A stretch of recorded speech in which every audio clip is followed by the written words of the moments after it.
So my dear student, today I am going to the next part of acid base and salt, that is questions. Why do HCl, HNO3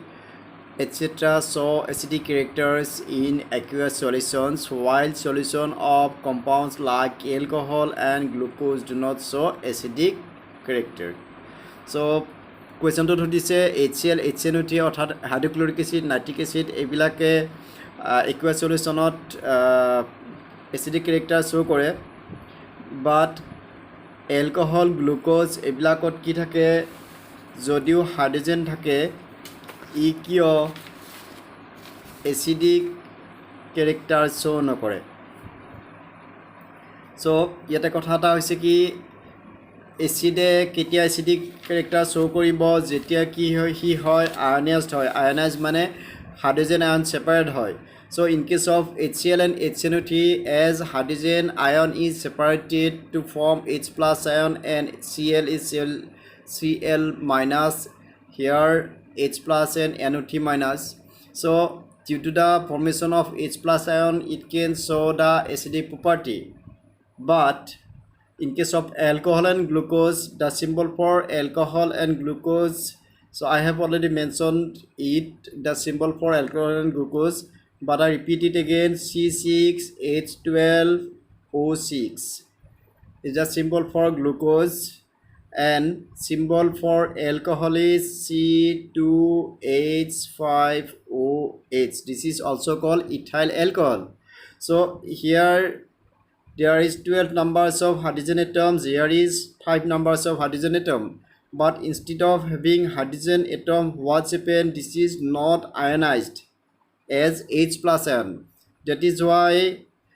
like HCl and HNO3, alcohol and glucose do not show acidic characters. So মনত থাকিব যে কি হয় HCl আৰু HNO3 নিচিনাকে glucose বা এলকহলে কি কৰিব নোৱাৰে, এচিডিক ক্যাৰেক্টাৰ শো কৰিব নোৱাৰে একুয়াস সলিউশনত। কাৰণটো কি যে ই H plus ion কি নকৰে, মুক্ত নকৰে, it do not release H plus ion, that is why it cannot show acidic properties. So question answer to লগে লগে লিখি লবা। Next, question number 2, why does an aqueous solution of an acid conduct electricity? So aqueous solution of an acid contain H plus ion. So due to the presence of H plus ion, it can conduct electricity. Not only in case of H plus ion, there is also an ion also H plus. In case of HCl, H plus and Cl minus হয়, আকৌ বাকি এসিডবোৰ কি হ'ব, H plus হ'ব, আৰু বাকি তোমাৰ যেটো তাৰ polyatomic or monoatomic ion থাকে হি নেগেটিভ হ'ব। So due to the presence of positive and negative ion, that is cation and anion, aqueous solution can conduct electricity. Next, why does dry HCl gas not change the color of the dry litmus paper? So dry HCl gas কিয় dry litmus paper color to change কৰিব নোৱাৰে? এটো dry litmus দিছে, dry blue litmus paper হ'ব লাগে, এটো তোমালোকে ডকে লিখি লবা। So what happened? Dry HCl gas means there is no water molecules. So you know that without the help of water, acid cannot get ionized. So whenever it cannot get ionized, it also cannot show the acidic property. That is why dry HCl gas cannot change the color of dry blue litmus paper. কিয় কাৰণে নোৱাৰে? যে এসিডে কেতিয়া acidic property show কৰিব পাৰে যেতিয়া কি হয় ইয়াৰ H plus ion to কি হয় ফ্ৰী হয়, যেতিয়া H plus ion ফৰ্ম কৰিব তেতিয়াহে ই কি কৰিব পাৰে acidic property show কৰিব পাৰে। যেহেতু HCl গেছটো ড্ৰাই বুলি কৈছে, সো ড্ৰাই হোৱাৰ কাৰণে কি হ'ব, ই পানী নাপায়, পানী নোপোৱাৰ কাৰণে ই কি হ'ব H plus ion কি কৰিব নোৱাৰে, ফৰ্ম কৰিব নোৱাৰে। due to the lack of H plus ion, dry HCl gas cannot change the color of the dry litmus paper. So next, question number 4, while diluting an acid, why is it recommended that the acid should be added to water and not water to the acid? এটি কথা মই আগতে তোমালোকক কৈছোঁ যে কি হয়, while diluting acid we should apply acid on water, not water in acid, because you see, if you add water in acid, then what will happen? Due to the local heating, the solution may splash out. That is why we should apply acid on water on the wall of the container slowly. At the same time, we should stir it. মই আগতে প্ৰচেছটো তোমালোক কৈছিলোঁ, so ইয়াৰ এনসাৰটো সেইটো হ'ব. Next, question number 5. How is the concentration of hydronium ion H3 plus affected when a solution of an acid is diluted? So whenever dilution occurs, what happens? The hydronium ion per volume of acid is decreased. That is why concentration of hydronium ion will also affected, that is it will decrease. যেতিয়া আমি কি কৰিম, acid এটা আমি কি কৰিম, dilute কৰিম. Dilute কৰা মানে কি, আমি ওয়াটাৰত এসিড দিম, এসিডত ওয়াটাৰ নহয়. সো ওয়াটাৰত আমি যেতিয়া এসিড দিম তেতিয়া ডাইলিউট হ'ব. ডাইলিউট হোৱা মানে কি, তাত হাইড্ৰোনিয়াম আয়নৰ পাৰ যেটো ভলিউমৰ যেটো কনসেন্ট্ৰেশন আছিল সেইটো কি হ'ব, কমি যাব. কাৰণ তাত যেটো ওয়াটাৰ সোমাব, ওয়াটাৰ সোমাবৰ কাৰণে কি হ'ব, তাত আমি পাৰ ভলিউমত আগতে যিমান হাইড্ৰোনিয়াম আয়নৰ কনসেন্ট্ৰেশন পাইছিলোঁ সি কি হ'ব, কমি যাব. So what will be effect কি হ'ব, while diluting an acid, the concentration of hydronium ion will decrease. It decrease হ'ব. So decrease হোৱাৰ কাৰণটো কি, যে আমি তাত কি দিছোঁ, water দিছোঁ. So the hydronium ion concentration will be decreased in the per volume of acid. Next, how is the concentration of hydroxide ion affected when excess base is dissolved in a solution of sodium hydroxide? So whenever we dissolve excess base in a sodium hydroxide solution, then what will happen? The concentration of hydroxide ion will increase. আমি যেতিয়া কি কৰিম, যে sodium হাইড্ৰক্সাইডত আমি কি কৰিম, access বেছ কি কৰিম, ডিজলভ কৰিম. তেতিয়া কি হ'ব, পাৰ ভলিউমত হাইড্ৰক্সাইড আয়নৰ কি হ'ব, কনচেন্ট্ৰেশ্যনটো বেছি হ'ব. So' the hydrogen ion concentration will be increase in the sodium hydroxide solution if we added excess base. Okay, these are the question answers of acid and base. Next, acid base and salt. Next, go to the next stanza. How strong are acid or base solution? So strong, আমাৰ strength to acid or base strength to কেনেকৈ জোখা হয়, কেনেকৈ জুখিব, যে এচিডত যদি H+ আয়ন বেছি আছে তেতিয়াহ'লে এচিড বেছি ষ্ট্ৰেংথ হ'ব. আকৌ বেছত যদি বেছিকৈ OH আছে তেতিয়াহ'লে সেইটো বেছি ষ্ট্ৰং বেছ বুলি কোৱা হ'ব, তাৰ ষ্ট্ৰেংথটো বেছি হ'ব. So' we have also' learn in the previous section about dilution and decrease in concentration of H+ or OH ion in solution. Can we quantitatively find the amount of these ions present in a solution? আমি quantitatively আমি কিমান quantity আছে H+ OH আমি এচিডত আৰু বেছত আমি গম পাম নেকি, সেইটো সুধিছে. Can we judge how strong a given acid or base is? গতিকে এটা এচিড বা বেছ কিমান ষ্ট্ৰং হয় আমি তাক জাজ কৰিব পাৰিম নেকি? পাৰিম. কেনেকৈ পাৰিম, যে এচিডত যদি H+ আয়ন বেছিকৈ আছে তেতিয়াহ'লে আমি সেইটোক তাক কি ক'ম, ষ্ট্ৰেংথটো বেছি বুলি ক'ম. আৰু বেছত যদি OH- আয়ন বেছিকৈ আছে তেতিয়াহ'লে কি হ'ব, এই বেছটো বেছি ষ্ট্ৰেংথ হ'ব, বেছি ষ্ট্ৰং হ'ব. So' strength of the acid and base depends on the number of hydrogen ion, and in base it is based on the number of OH ions. So we can do this by making use a universal indicator which is a mixture of several indicators. The universal indicator shows different colors at different concentration of hydrogen ions in a solution. So universal indicators বুলি ক'লে কি হয়, universal indicators আৰু আমাৰ general indicators ৰ difference আছে, কিবা লিখা আহে. So universal indicators বুলি universal wordটো কি হৈছে, because these indicators can show both the pH value as well as the pH. pH কিমান হ'ব, এচিড হ'ব নে বেছ হ'ব এইটো ক'ব, আৰু pH ভেলুটোও দেখুৱাই দিয়ে. চ' আগতে আমি পাইছিলোঁ যে কি লিটমাছ পেপাৰে কেৱল এচিড নে বেছ কৈ দিয়ে, but pH value to কোৱা নাছিল so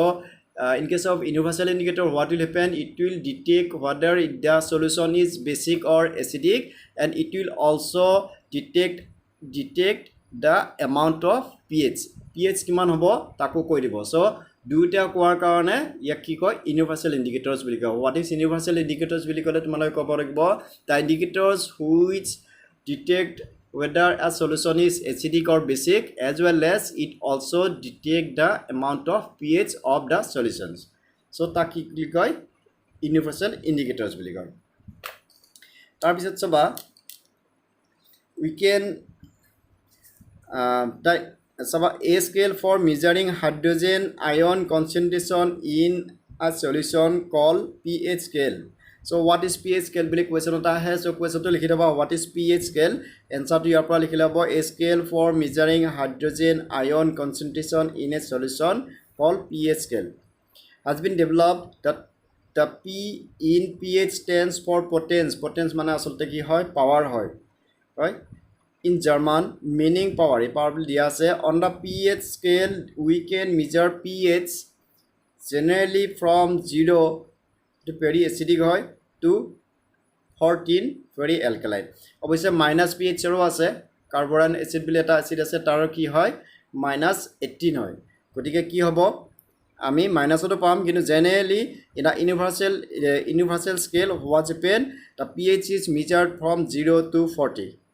right 0 to 14 লৈকে কৰা হয় 0 to very acidic হ'ব আৰু 14 to very alkaline হ'ব so pH solution should be thought of simply as a number which indicates the acidic or basic nature of a solution so pH ek bujabo pH solution should be thought of simply pH to ami ki buji pam as a number of which indicates the acidic or basic nature of a solution so pH ama ki bujabo jodi pH to besi hoy sabat jodi pH to more than 7 hoy then it will be treated as basic and if a solution has pH 7 then it will be treated as neutral okay that is water and if the pH is less than 7 jodi 7 at ko komi ahe then it will be acidic okay so 7 to tumar manot majot thakibo hetu hoise tumar ki in case of neutral solution what's happen the numbers of OH and H plus ion is equal that is why the pH becomes 7 tar pH to 7 hoy etu neutral boli koy ako tumar jodi pH to ki hobo 7 at koi besi hoy then you come to know that the numbers of OH ion is more than that of H plus ion that is why it will be basic in nature so what's happen whenever the pH of a solution is less than 7 then what will happen the number of which ion is less than that of H plus ion so it becomes acidic in nature so ekhini kotha mon rakhiba pH ot ami 0 পৰা 14 লৈকে কি কৰো আমি স্কেলত জকো আৰু যদি 7 হয় তেতিয়ালে neutral হ'ব 7 ৰ পৰা ইফালে তোমাৰ কি হ'ব এসিডিক হ'ব 7 ৰ পৰা যদি ৰাইটৰ ফালে যায় 14 ৰ ফালে তেতিয়ালে হেতু কি হ'ব বেসিক অৰ এলকালাইন হ'ব so here is about higher the hydronium ion concentration lower is the pH so hydronium ion concentration sitia besi hobo H plus ion concentration or kotha koisu H plus aq to ami hydronium boli ko so whenever the hydrogen ion concentration hydrogen HQ ion concentration or hydronium ion concentration is increased then what's happen the pH value is decreased so pH value kom mane eta jodi ispala question ase bahut jodi eta solution amak keteman solution di ase so solution eta jodi pH likhise 1 or 2 eta jodi likhile 7 eta jodi likhise 8 9 10 tetia hola jiture besi hobo 7 ot ko besi hoto ami besi kom aru jitu niki 7 thakibo neutral kobo aru jitu niki 7 ot ko kom thakibo etu ami acidic bili kom aru jodi ekore value to kom hoy 0 1 eneko hoy tetia hola hi ki hobo highly acidic that is strong acid hobo the pH of a neutral solution is 7 etu ma kotha koisu je neutral 7 hoy aru neutral solution ot ki hobo HOS duta ki thikbo komane thikbo values less than 7 on the pH scale represent an acidic solution so 7 ot koi kom hola ki hobo acidic solution hobo as the pH value increases from 7 to 14 it represents an increase in OH ion concentration in the solution that is increase in strength of alkali generally paper impregnated with the universal indicator is used for measuring pH. এতিয়া এবাৰ pH স্কেলটো দিয়া আছে অকমান চাবা so pH স্কেলত কি দিয়া আছে ইয়াতে এটো 0 এটো 7 এটো নিউট্ৰেল লিখাইছে নিউট্ৰেল আৰু 7 ৰ পৰা ইফালে আহিলে 14 ৰ ফালে এটো 14 ইয়াতে 14 টো চিনি পোৱা হনা এটো 14 তোমালোকৰ বুকত নিশ্চয় ভালকে চিনি পোৱা আছে সো 14 এটো কি হ'ব হাইলি বেসিক হ'ব ইয়া হাইলি এসিডিক হ'ব এটা ইয়াতে ব্লু কালার খিনি চাবা H+ আয়ন দি আছে ইয়াতে তোমাৰ OH দি আছে বগাখিনি তাৰ মানে ইফালে তোমাৰ ব্লু খিনি ইফালে কমি যোৱা মানে ইফালে কি হৈছে H+ আয়ন কমিছে আৰু ইফালে তোমাৰ হোৱাইট খিনি কমি যোৱা মানে কি ইফালে OH আয়ন কমিছে সো ইয়াতে হোৱাইট খিনি OH বুজাইছে সো ইটো সাইডে OH আমি বেছি পাইছো আৰু ইফালে তোমাৰ কি পাইছো আমি blue color to besi mane H+ ion besi paise so whenever pH value of a solution is decreased then it will be more acidic but whenever the pH volume of a solution pH value of a solution is increased from 7 then it will be more basic so basic nature increasing yata likse increasing acidic nature increase hoise increase in H+ ion concentration ifala ki hoise H+ ion concentration beshi hoise ifala decrease in H+ ion concentration hoise so ami pH scale patot gom pam 7 ola neutral hoy tat tomar ki hoise yate duta saman dekhuaise H+ aru OH tar bisot ami ifala ki paisu H+ ion beshi paisu ta mane ki ifala pH komibo aru ifala OH ion beshi hoise ifala pH badhibo so 7 ot koi badhile beshi hobo 7 ot koi komile ami ক্রমান্বয়ে কি পাম acidic পাম হয় so next aba yate tomar test the pH values of solution given in table 2.2 yate dia kita pH value check koribo dise record your observations what is the nature of each substance on the basis of your observation so ami observation ot ami pam je ki hoy jodi amar pH value to ki hobo jodi less than 7 hoy it will be acidic equal to 7 or it will be neutral more than 7 or it will be basic so ami yate teneke pam yate ki hobo saliva before meal 7.4 saliva after meal ki hoy asolte eto saliva after meal 5.8 tar bisot lemon juice 2.5 eneke ki hobo ami egita gom pam je kontu acidic kontu basic kontu neutral eto tap water to 7.0 dia ase so egita amar ki hobo ami pH value mata ami gom pam which one is acidic which one is basic and which one is neutral ekini ma koisu agote so next ahibo amar pH amar yate jikhon nike scale asile eta scale khonot saba etu 0 etu color 1 or karone etu color pH 2 karone etu 3 karone etu just etu ta indication etu eta sample dise baru main jikhon pH tomar scale hobo scale khonoti kenekoi hoy so ami yate saba je color to logote pH to dia ase eta kotha tomak jodi ketaman ki dise solution dise aru solution di tomak ki koribo dise tar pH check koribo dise hoy titi ami ki korim se ABCD amak kebata tinita ABCD 4 ta amak ki disile solution disile solution di tar pH check koribo dise ami sai kine gom na paw color eke hobo boga hoy থাকিব ami ki korim ekhon paper dibo ekhon special paper ekhon dia e paper khon ami ki korim tar जितो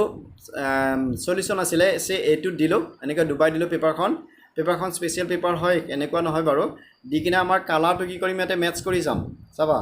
আমি এটা সলিউশনত দিলো এটা colour পালো এখন কাগজ আছিলে আমি সলিউশন এটা দিলো দুটা কালাৰ এটা হল এই কালাৰটো আমি ইয়াতে ম্যাচ কৰি যাম যিটো লগত ম্যাচ হৈছে তিনি লগত ম্যাচ হল হয় তিনি কালাৰটোৰ লগত ম্যাচ হৈছে হলে আমি কি কৰিম pH3 বুলি লিখিম এই বটলটোৰ আকৌ নেক্সট বটলটোৰ আমি সমালো পৰাই দিলো কাগজখন পৰাই দি আমি কাগজ যেটো কাগজৰ যেটো ৰং হল ইয়াৰ লগত মিলাই চাম সে আমাৰ তেতিয়া এইটোৰ লগত মিলিল ৰংটো মিলিছে এইটোৰ লগত মিলিলে আমি কি কৰিম pH8 অৰ্থাৎ আমি কালাৰটো সলিউশনটোত কাগজখন ডুবাই দিম কাগজখনৰ কালাৰটো ইয়াতে আমি কি কৰিম প্ৰথমতে কালাৰটো মেচ কৰিম কালাৰটো যত নেকি মেচ হয় তাৰ ওপৰত যেটো নাম্বাৰ থাকে হেতু হ'ব তাৰ pH হয় গতিকে হেকাৰণে এখন ইউনিভাৰ্সাল ইন্ডিকেটৰ বুলি কয় কাৰণ কালাৰটোৰ লগতে আমাক কি দিয়ে আমাক এসিড নে বেস জনাব লগতে আমাক pH টো জনাই দিয়ে that is why it is called universal indicators বুলি কয় এতিয়া ইয়াতে কেইটামান স্যাম্পল দিয়া আছে বাৰু গ্যাস্ট্ৰিক জুইচৰ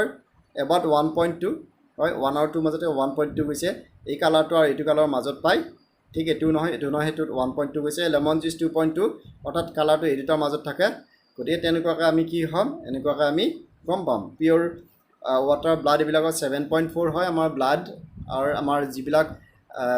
মানে কি গেষ্ট্ৰিক জুইচক বাদে HClক বাদে বাকী চববিলাকৰে কি হয় pHটো 7 to 7.8 হয় 7 পৰা 7.8 হয় অৰ্থাৎ আমাৰ বডিয়ে কি কৰে pHৰ তাৰমানে নিউট্ৰেল অৰ বেছিক